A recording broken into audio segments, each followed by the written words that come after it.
ఆమె బలహీనతలను గుర్తుపట్టి ఆమెతో జాగ్రత్తగా నీవు కాపురం చేయాలి.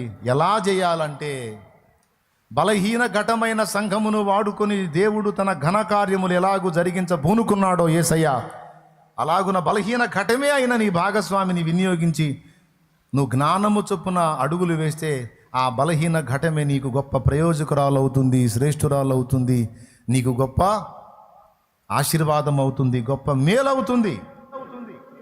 అలా జ్ఞానం కోల్పోయావంటే ఆ మేలే నీకు తేలవుతుంది. కుడితేగా నొప్పి ఆగిపోదు, అది సాగిపోతూనే ఉంటుంది, మళ్ళీ మళ్ళీ నొప్పి పుట్టిస్తుంది. అందుకే జ్ఞానము చొప్పున కాపురం చేయాలని చెప్పాడు. ఇక్కడ బలహీన ఘటమైన సంఘమే. సంఘములో ఉన్న వాళ్ళంతా బలవంతులు కాదండి, బలహీనులు. చదువు ఆ మాట. మొదటి సహోదరులారా, దేవుడు మిమ్మును పిలిచిన పిలుపును చూడుడి.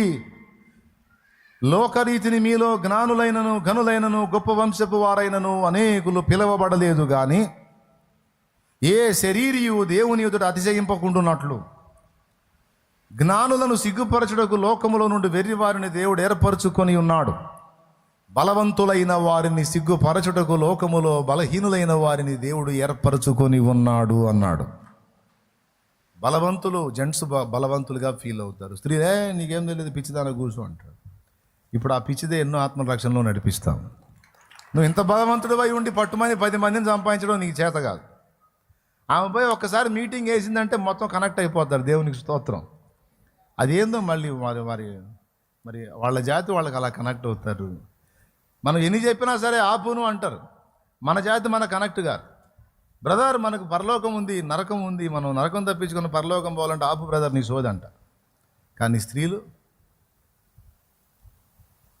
ఎంతమందిని ప్రభావితం చేశారో ఆశ్చర్యం.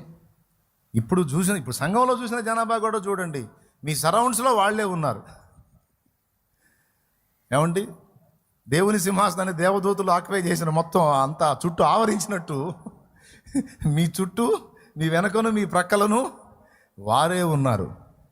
ఇంకా చెప్పాలంటే మీరు రావటానికి కూడా చాలా వరకు మెజారిటీ వాళ్లే కారణం. అవునా?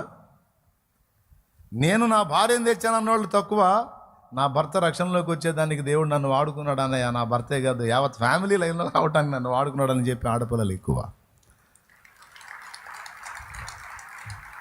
లోబడినా, పట్టుబట్టినా, భక్తి చేసినా, ప్రేమించినా, దేవుని క్రమమును గౌరవించినా, దేవుని కొరకు త్యాగం చేసిన